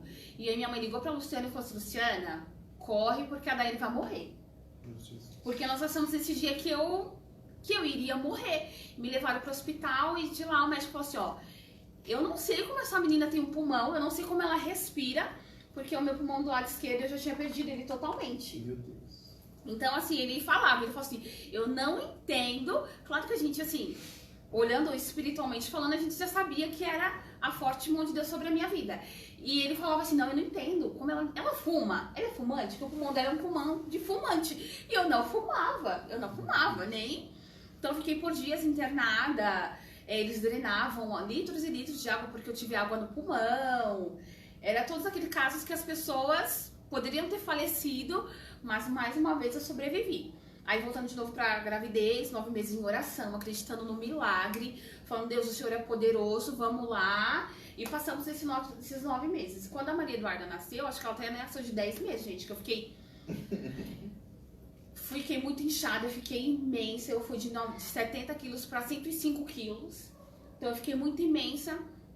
A Maria, eu engravidei em fevereiro de 2011. Fevereiro de 2011. A Maria Eduarda nasceu em dezembro de 2011 mesmo, né? 9 meses de gestação. E até ali eu tinha que passar por problema, né? Porque já tava passando da hora dela nascer e eu falava assim, meu Deus, eu não aguentava mais, porque acho que por conta de muito antibiótico eu fiquei muito inchada e eu falava assim, Jesus, essa criança não vai nascer. E eu falava, você já começa a pensar um monte de coisa, porque quando o médico falava assim, ela pode nascer com problema, então assim, eu não vi a hora dela nascer pra eu saber que ela tava ali perfeita. E nós todo esse tempo acreditando no milagre, porque Deus, ele é Deus de milagre. Olha, é realmente viver o invisível, porque fé é isso, é viver o invisível. Você não tá vendo, mas você tá crendo. E nós não vimos a Maria Eduarda, a gente fazia as ultrassom, mas a gente acreditava que ali a mão poderosa do Senhor já estava presente. Aí, Daia, só quero fazer uma conexão aqui com uma outra pergunta da diaconisa Luciana, que ela está perguntando se você sempre teve essa facilidade de falar de Jesus. Foi este momento, foi tudo isso que você viveu que te deu esse chamado, ou você já tinha esse desejo de evangelizar, ou foi todo esse processo que gerou isso em você com Deus? Eu acredito que foi todo esse processo, sabe? Foi realmente quando eu acho que eu comecei a conhecer Jesus de perto. Não só porque mesmo vindo para a igreja, cultuando, eu acho que eu ainda não conhecia esse Jesus assim de tão perto, de intimidade, de saber que ele realmente faz milagres, sabe? Aquela hora que você sai da religião para conhecê-lo propriamente, ter um relacionamento com ele. Exatamente, acho que foi quando eu realmente comecei a me relacionar com Deus, quando eu passei por um momento muito difícil na minha vida. Porque na verdade, eu vivi um momento que eu falei assim, Deus, nesse momento é eu o Senhor. Ou o Senhor coloca sua forte mão poderosa, ou eu não sei o que vai ser. Então depois disso, que eu realmente conheci Jesus, não só de ouvir falar, ou de só vir para a igreja, de saber que Jesus existe, que ele salva, cura e liberta, que ele faz muitas coisas. Eu conheci ele de milagre, eu conheci um Deus de milagre, um Deus que curou leproso, um Deus que fez um cego enxergar, porque assim, ele me devolveu a vida. E ele literalmente deu a vida para minha filha. Porque ela poderia não nascer, ela poderia nascer com vários problemas, mas ele, por sua infinita misericórdia, quis se revelar a mim. Quis mais uma vez mostrar que ele é Deus de milagre. Quando o médico falou assim pra mim, ela não tem pulmão, o senhor já falava, acho que o senhor já tava lá de cima falando assim, ela tem, ela só precisou passar por isso pra ela saber quem sou eu. Porque às vezes a gente vem muito pela emoção, a gente vive muito a emoção de vir pra igreja, porque fulano vem, porque é legal, porque é modinha. Porque hoje em dia muitas pessoas vivem essa modinha. Eu acho que nessa época eu acabei também vivendo essa modinha de Jesus. E o Senhor, acredito que naquele momento já era propósito, né? De saber que, graças a Deus, eu tenho muita facilidade de falar com as pessoas, de conversar, de falar assim, não, vamos, e não sei o quê. E é engraçado que eu trouxe muitas pessoas, assim, pra próximo de Jesus. Mas foi tudo depois dessa fase, depois dos 22 anos que eu realmente conheci quem era Deus. E aí, até só contando a última parte assim, da gravidez, a Maria Eduarda nasceu assim aos 47 do segundo tempo. Eu fui pro hospital morrendo de dor, tava mal. E aí eu cheguei, o médico fez lá os exames e ele falou assim, olha, hoje é dia 22, se eu ver que tá tudo bem, eu já não tava mais suportando, indo dia sim, dia não, dia sim, outro dia sim no hospital. E o médico falou assim, se tiver tudo bem com a criança, eu vou marcar a cesárea pro dia 26, para depois do Natal. E eu já não tava mais suportando, porque eu tava imensa, sentindo muita dor. E aí nesse dia, mais uma vez, eu na sala do médico, eu fui tomar glicose, né, pra saber, porque como eu tava muito imensa, ela não tava se mexendo muito. E aí quando aquele médico falou aquilo pra mim, que eu desci, eu chorei e falei assim, Deus, o Senhor sabe que eu não suporto mais. O Senhor sabe que se não for hoje, não vai ser mais. Porque eu não aguento mais. Então, assim, não pode ser dia 26. Manifesta aqui, mais uma vez, o seu poder sobre a minha vida. Eu sei que o Senhor é comigo, né? Mesmo tendo passado por tudo que eu passei, porque o diabo, ele te faz ter esse sentimento de culpa, né? Ele te acusa. E eu falei assim, então, assim, é hoje. E aí, fiz o exame de glicose, depois subi pra fazer. Isso já era a madrugada do dia 23. E aí eu sentada fazendo exame, eu comecei a ver um monte de médico passando, correndo pra lá, correndo pra cá, correndo pra lá, correndo pra cá.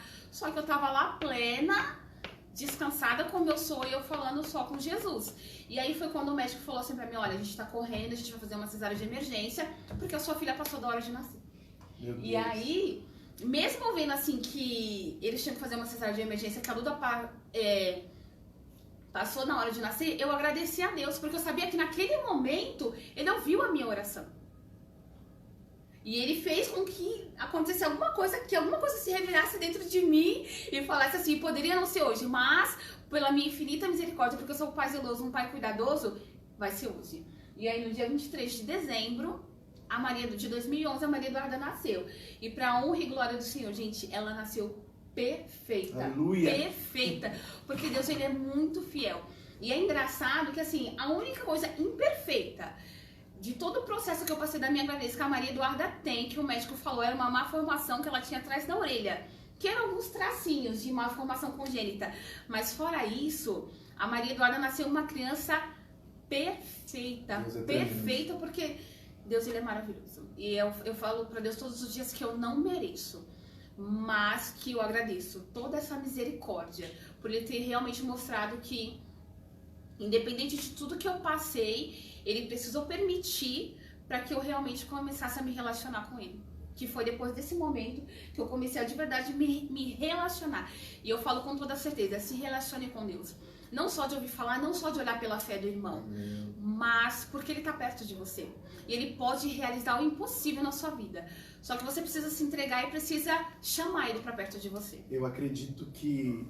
Olha tudo que a gente já ouviu até aqui, gente. É incrível como a gente pode cair na ilusão, eu acho que até são dardos inflamados do maligno, de achar que um momento como esse, você pegar terças-feiras e chamar pessoas para contar suas histórias e contar o que Deus fez, pode até falar que é só para preencher horário, é conversa fiada. Olha tudo que a gente ouviu até aqui na história da Daiane, que se estendeu a história dos irmãos, da mãe, da filha. Olha tudo o que ela testemunhou.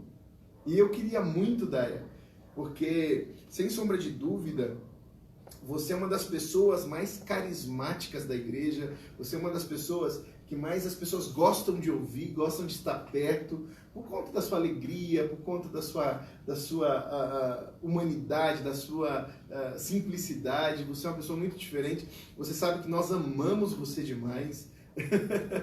Você é uma pessoa que, querendo ou não, a gente sempre... Deus coloca a gente junto em alguma coisa, parece a gente vai cada um para um lado, daqui a pouco cada um me ajuda a arrumar um emprego, daqui a pouco aí vocês têm que fazer algum negócio junto, daqui a pouco é com jovens, daqui a pouco então é muito incrível. Mas como é bom, como é rico viver isso daqui. Mas eu queria pedir para a Daia, porque eu acredito que a partir daí que você de fato começa a assumir um ministério, né, na sua fé.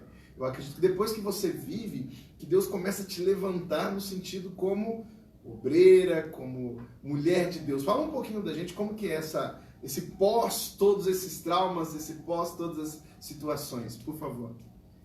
Acho que depois de ter passado tudo isso, eu ainda... Era engraçado que eu ainda vinha pra igreja, mas como eu ainda continuava com o pai da minha filha, eu ainda não estava tão firme, mas eu estava na igreja. Sempre ajudando, cooperando da minha forma. Acho que antes da gravidez da Maria Eduarda, eu não lembro, gente, eu tô há muitos anos na igreja, eu não lembro quando... Eu fui líder na minha adolescência, quando a gente saiu do ministério da Assembleia para vir para Batista, né? Que era, assim, era um momento tão especial, era muito bom nessa época, porque a gente veio do zero, né?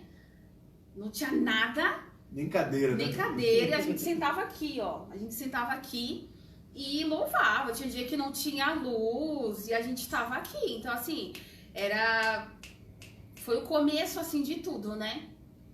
E aí, quando comecei a vir, aí teve a fase da Duda. Eu não lembro se eu fui ungida obreira antes da Maria Eduarda. Mas eu acho que foi antes da Maria Eduarda, sim. Mas eu acho que eu ainda ali não conhecia o meu papel, ainda não assumi o meu papel. Depois de todo esse processo, eu comecei a entender que eu vim pra alguma coisa diferente. Eu falei, não é possível que eu nasci só pra ir pra igreja e ser mais um número. Eu falei, foi quando eu comecei a entender que eu falei assim, Deus, e eu sempre tive, é engraçado, que esse processo de ausência do meu pai, de ausência de afeto, poderia ter me deixado uma pessoa mais fria, né? Poderia ter me deixado uma pessoa mais vazia, mais dura, né? Mais dura, porque a vida não foi fácil pra gente. A vida sempre foi muito dura, sempre foi muito dura. A gente sempre teve que aprender a duras penas, passar necessidade, a passar da fase da minha mãe, doente, mas eu sempre preferi ser diferente. Acho que Deus já me falou assim, essa aqui vai ser diferente. E aí eu comecei a entender depois de tudo isso, que eu não vinha nada na vida. Eu vim pra alguma coisa. Eu falo até hoje pras pessoas, eu vim pra fazer alguma coisa na Terra. Então eu preciso mostrar pra que eu vim, né? Eu preciso mostrar que esse Jesus é bom. E foi quando eu comecei a contar pras pessoas do meu testemunho, tudo que aconteceu. Aí comecei a me envolver mais, né? E aí, por que eu me envolvi também? Era engraçado, né? Que eu poderia também, por ter passado muita dificuldade com o pai da minha filha, eu poderia ter feito com que tudo isso me trouxesse traumas.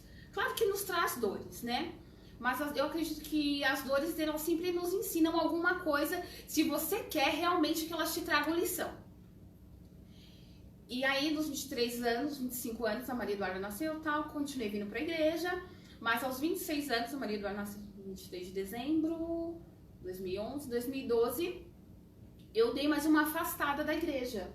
Foi quando eu comecei a morar sozinha. Depois de um ano, eu comecei a morar sozinha e me afastei de novo da presença do Senhor.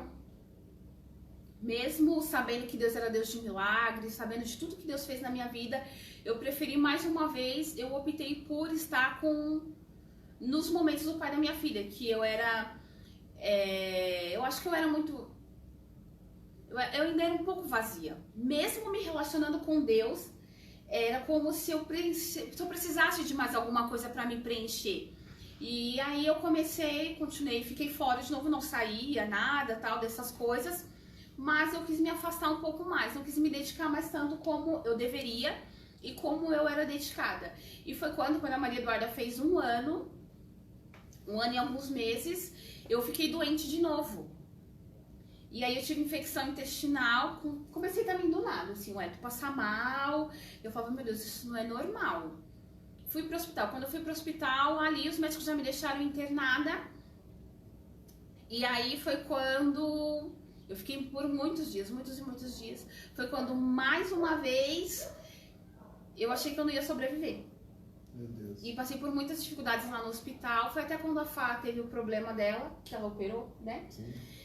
E aí, um certo dia, eu acordei. Eu não acordei, na verdade. Eu acordei, eu tava dormindo, mas eu sabia que ali seria o meu último dia. Sabe essas coisas? Espero que vocês nunca passem por isso. realmente foi um dia de morte pra mim. Porque naquele dia eu falei, eu sabia que eu não voltaria mais. E aí foi uma conversa que eu tive com Deus. Eu falei assim, Deus, eu sei que hoje é o meu último dia. Sabe mesmo? E eu sofri muito, porque imagina, você deixar sua filha de 1 ano para outras pessoas cuidarem.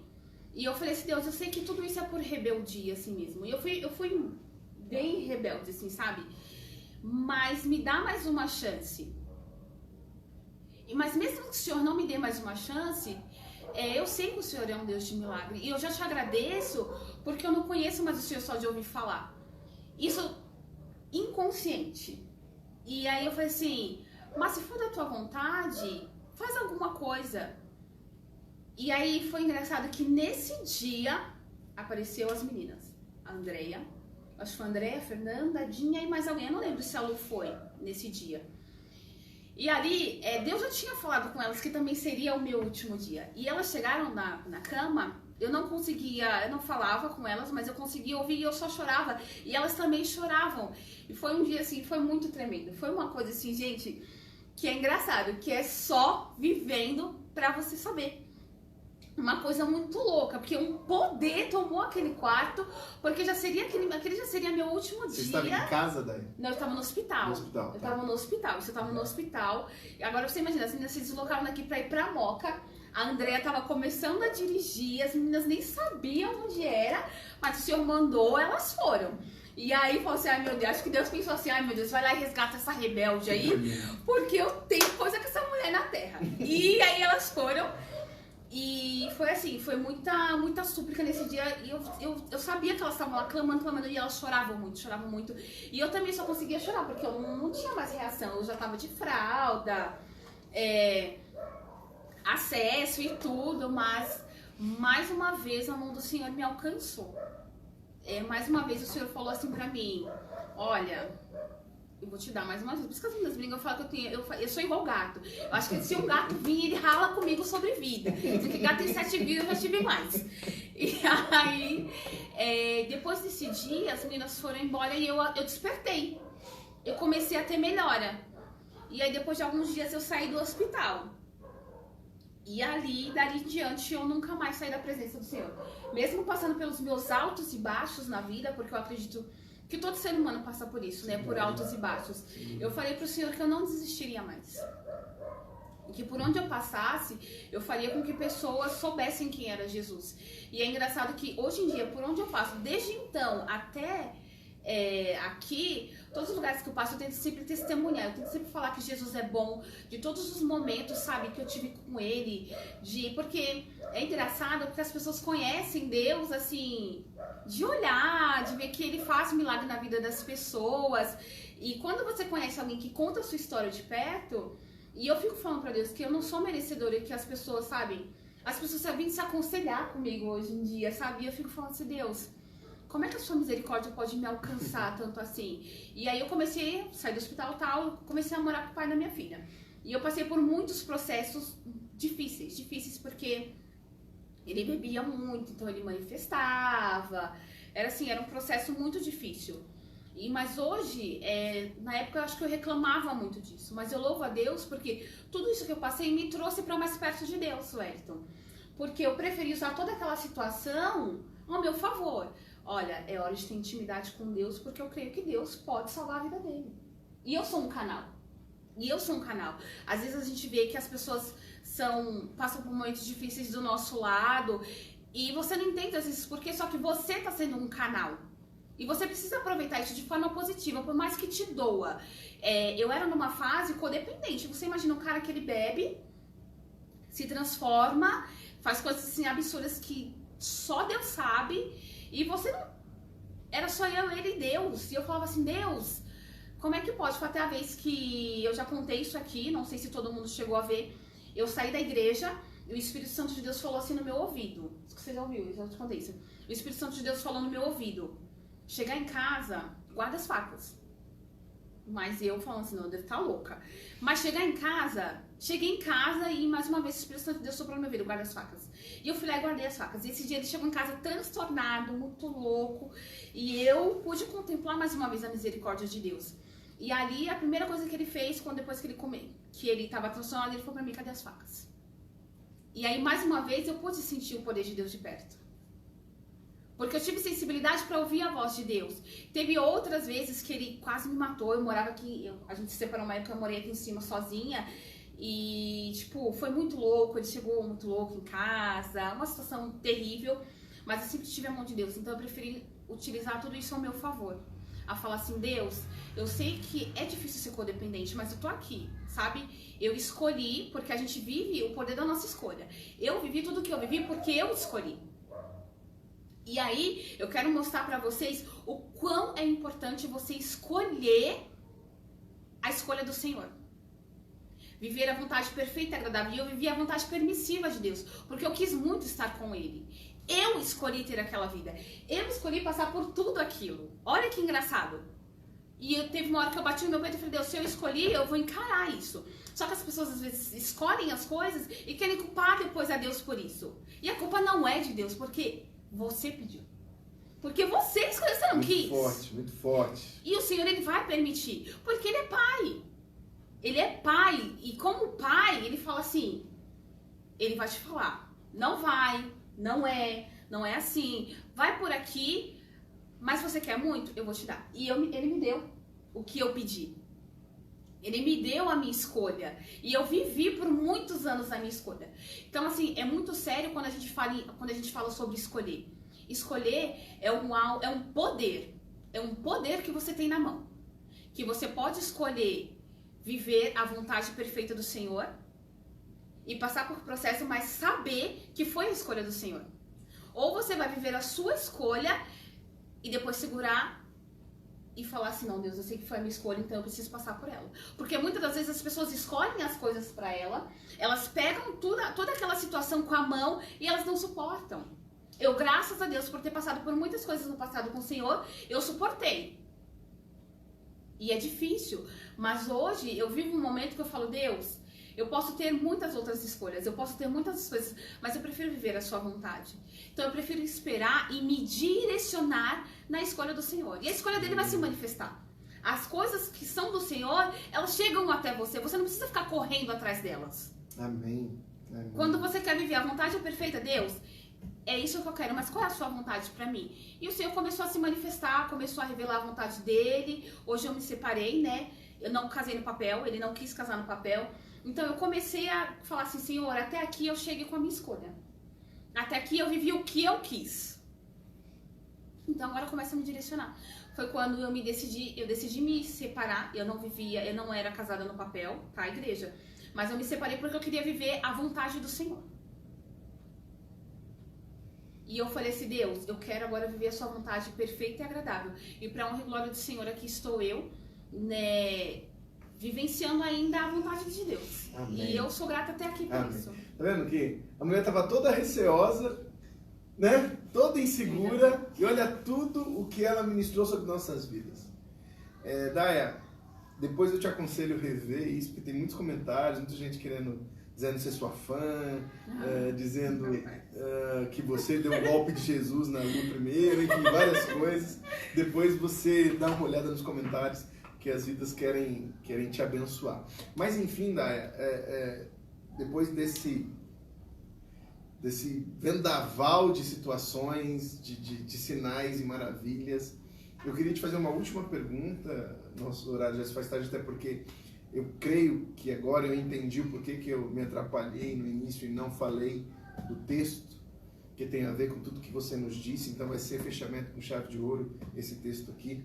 Mas eu gostaria que você nos dissesse, a partir de agora, quais os projetos, quais os desafios, o que a hoje cooperadora Daiane Freitas busca para com Deus, busca para com sua filha, busca para com sua vida profissional e financeira, seu ministério, seu chamado. Quais são os desafios que a Daya vê pela frente? Eu falo pra Deus hoje que eu quero de verdade, sabe? Eu tenho vivido isso, vivenciar a vontade dele, viver na dependência dele e mostrar pro mundo que... Porque algumas pessoas acham que é um fardo, né? Ser crente, que é muito pesado. E realmente não é fácil. Eu acho que como muitas coisas na vida, não é fácil servir a Jesus. Porque é todos os dias você matar a si mesmo. Você matar a sua carne, você vencer a sua carne todos os dias. E é muito difícil isso. Sim. Eu falo pra vocês com toda certeza porque, assim, a minha vontade, eu vivi, assim, Deus me concedeu muitos sonhos. Até o último sonho foi realizar a minha cirurgia, né? Fazer a bariátrica, que era um sonho que eu tinha pra minha vida. Que pra muitas pessoas era uma coisa besta. Era uma coisa vã, vaidade e tal, só que era o meu sonho. E foi uma das coisas engraçadas, Wellington, que eu aprendi com Deus, que se você tem peito pra encarar, vive seu sonho, né? E eu falo pra Deus que daqui pra frente eu quero mostrar pras pessoas a importância de sonhar e ter peito pra encarar. E quando eu vivi esse sonho, eu descobri que só realiza sonho quem tem coragem de encarar ele depois. Porque viver sonho não é pra qualquer um. Você pode sonhar, mas você só vai conseguir realizar quando você tiver peito de encarar a consequência, porque não é fácil. E eu falo pra Deus que daqui pra frente, sabe, eu quero todos os dias matar a carne que existe dentro de mim. Porque eu falo pra Deus, Deus, eu queria estar vivendo outras coisas nesse momento, mas eu queria estar com uma pessoa, eu queria estar com alguém, eu queria estar tendo queria ter a minha família. Só que eu falei pra Deus, Deus, essa é a minha escolha. Me ensina daqui pra frente a sonhar os teus sonhos e mostrar pra todo mundo que não existe nada melhor que viver os teus sonhos. Que você se amar primeiro, porque eu vejo hoje, eu comecei a me amar depois de todo esse processo que eu vivi. E eu falo pra Deus que eu quero mostrar isso pras pessoas. Que Jesus, ele nos amou primeiro. Que ele tem o melhor. E a gente não pode mais aceitar qualquer coisa. Aleluia. Depois que a gente conhece a Jesus, ele nasceu, ele viveu, ele morreu pra nos dar o melhor. Ele nos amou primeiro. Então, hoje em dia eu prego muito isso para as pessoas. Ele te amou primeiro, cara. Não aceita qualquer coisa. Vai viver a vontade do Senhor, porque Ele direciona. Ele supre todas as necessidades. É você acordar e falar assim, Deus, quando você vive na dependência de Deus. Deus, hoje eu não tenho, mas chegar tarde o Senhor Ele suprir. Porque você decidiu viver na dependência de Deus. E é um desafio, viu, igreja? Isso é um desafio, viver na dependência de Deus. Porque eu sempre tive tudo, eu sempre quis ter o controle de tudo nas minhas mãos. Sabe? Eu mesmo correr atrás, eu mesmo fazer, eu não esperar a vontade do Senhor, mas eu quero daqui pra frente mostrar para as pessoas que é possível. Que por mais dificuldades que você passe, é só você sentar, respirar e falar assim, Deus, vamos lá, descansa, sabe? Aquele dia que eu louvei aqui na música, descansa, quem te prometeu garante. E eu sei que quem te prometeu garante, então não desiste, descansa. Descansa, porque ele tá lá na sua frente. E eu acho que é um desafio pra mim todos os dias mostrar isso pras pessoas. Porque como é que você faz a pessoa acreditar? As pessoas passam por muito tempo acreditando que corpo é tudo, que beleza é tudo. E a gente vive uma sociedade hoje que, infelizmente, penetra isso na mente das pessoas. Sim. Que o seu corpo é isso, que você vai conquistar muitas coisas. E não. Corpo não é nada. Hoje eu tenho o corpo que eu sempre quis. Eu tenho. Mas isso pra mim hoje em dia não é nada, como era no passado. No passado eu queria ter o corpo ideal pra mostrar pras pessoas.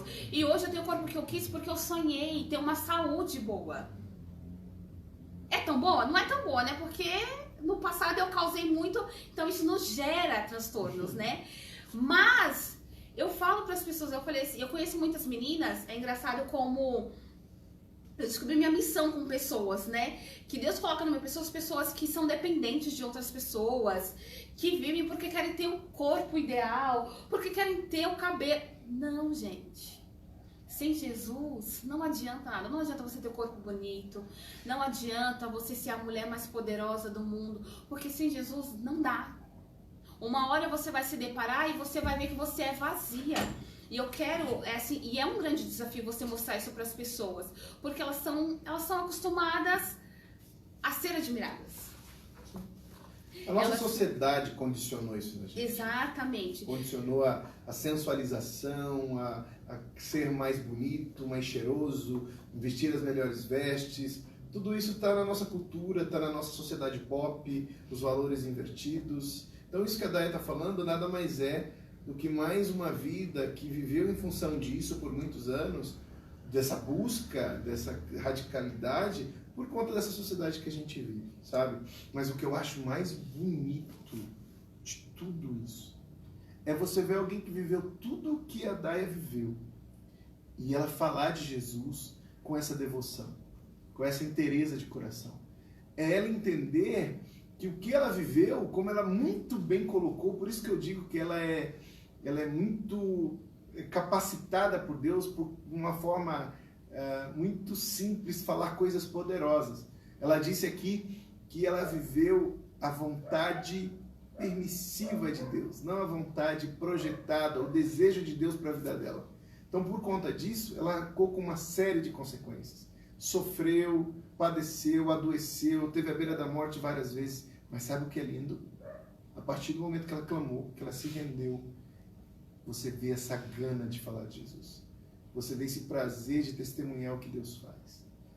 Isso é muito tremendo. Eu até vou pedir desculpa para a Daia, porque a gente vai ter que finalizar aqui, que eu vou ter que fazer a ministração, mas olha como Deus... Lógico que na nossa racionalidade... Claro. Só queria falar uma última coisa, que o que me dá energia todos os dias, que eu acordo, e é quando eu sei que o Senhor está falando pra mim, seja forte e corajosa. E eu quero deixar isso pra vocês, que independente do que vocês passem, independente do que aconteçam, seja forte e corajoso. Seja forte e corajosa, porque Deus, Ele é com você em todo o tempo. Ele te gerou antes mesmo da sua mãe. Então, assim, Ele tem conhecimento de toda a sua história. Então, descansa o seu coração, seja forte e corajoso. Sejam fortes e corajosos, porque Deus em todo o tempo Ele está cuidando de vocês. Amém? Agradeço minha oportunidade. Se não fosse esse momento, eu ia te dar um abraço bem apertado, viu? Mas glória a Deus, fica com um abraço espiritual. Mas, amados, eu quero...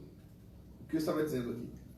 O que eu vou dividir com os irmãos e o que eu vou falar aqui, talvez na racionalidade que a gente alimenta dentro da gente, falar, não, isso aí é desculpa do pastor Wellington, isso é conversa fiada. Ele esqueceu de falar no começo e agora está querendo justificar. Mas olha como Deus encaixa as coisas de uma forma assustadora. Porque eu creio que não era para eu ter falado da passagem no início por conta de tudo que a gente ouviu. Olha o texto que Deus colocou no meu coração quando eu cheguei aqui na igreja, que eu orei e pedi para Deus uma direção. Olha para onde Deus me levou. No livro de Atos, no seu capítulo de número 20, versículo 24 diz assim: mas em nada tenho a minha vida por preciosa, contanto que cumpra com alegria a minha carreira e o ministério que recebi do Senhor Jesus, para dar testemunho do evangelho da graça de Deus. Aqui nos é ensinado por Paulo algo que nada, até mesmo a nossa vida, tem um valor menor do que o chamado de Deus, do que o Senhor nos propõe. Aqui Paulo chega num nível que podem matá-lo, pode aniquilar sua existência nessa terra. Ele está totalmente envolto num propósito de servir a Cristo. Sabe esse brilho nos olhos da Daiane? Sabe essa ênfase? Sabe essa gana de falar de Jesus? É que a mesma unção que se manifestou em Paulo, falando sobre o seu chamado, a sua carreira, Deus usou a vida da Daia, mostrando que através da boca dela, ela mesma afirmou: eu entendi que eu não estou nessa vida para apenas estar nessa vida. Deus me deu um propósito, Deus me deu uma causa, Deus coloca pessoas na minha vida que são dependentes, que têm uma vida rasa em função de coisas pequenas, e o Senhor me permite aconselhá-las. Olha quanta coisa a Daia dividiu aqui com a gente. E, de novo, olha que o texto fala sobre o testemunho do Evangelho da graça de Deus. Então, numa sociedade que rotula fé com religiões, então, você pode ter a religião que você quiser. E com isso, o mundo, como eu tenho a ideia de multirreligiosidades, eu deixo todo mundo confortável com suas escolhas, eu não penso mais no que é verdade, o que é caminho, o que é libertação, o que é cura, o que é vida.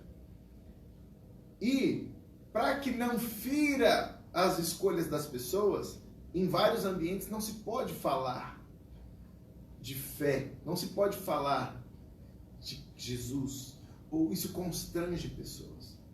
E a palavra do Senhor nos convida a testemunhar do Evangelho da graça de Deus, a não se envergonhar de falar de uma transformação como essa.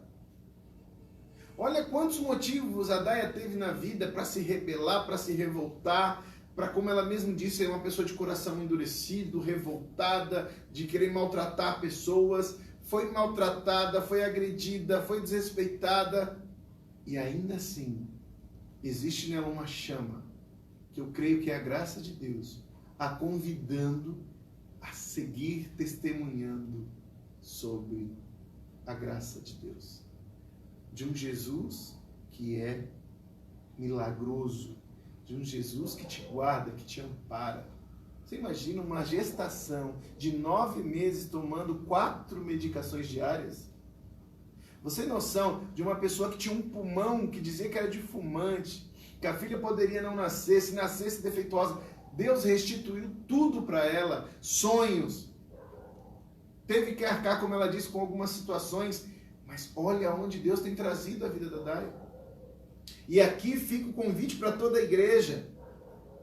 Podem fazer o que quiser conosco, podem querer nos calar, podem querer nos matar, podem querer aniquilar nossa existência. Nós cremos na eternidade, nós cremos no Deus que tem um lugar que o olho não viu, o ouvido não ouviu e nunca desceu ao coração do homem o que Deus tem preparado para nós. E por isso, permitindo as pessoas ou não, nós vamos até o fim, enquanto o Senhor permitir, falar sobre a nossa fé.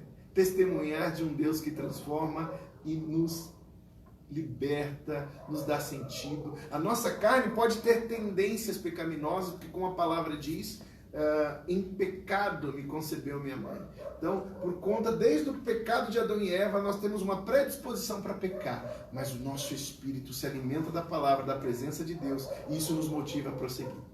Então, que isso sirva de exemplo, que não importa o que façam com a nossa saúde, não importa o que façam com a nossa vida, nós cremos em Cristo Jesus, nós testemunharemos a Ele enquanto o Senhor nos permitir, nos der vida para isso, e eu louvo a Deus, eu louvo a Deus pelo que Ele tem feito, pelo que Ele fez e pela sua dedicação, pela sua entrega. E saiba, você é extremamente importante, você é extremamente amada e querida, e eu creio que Deus tem muito mais para fazer através de você, por meio de você. Amém? Então eu gostaria de fazer uma oração final e abençoar todos que nos assistem.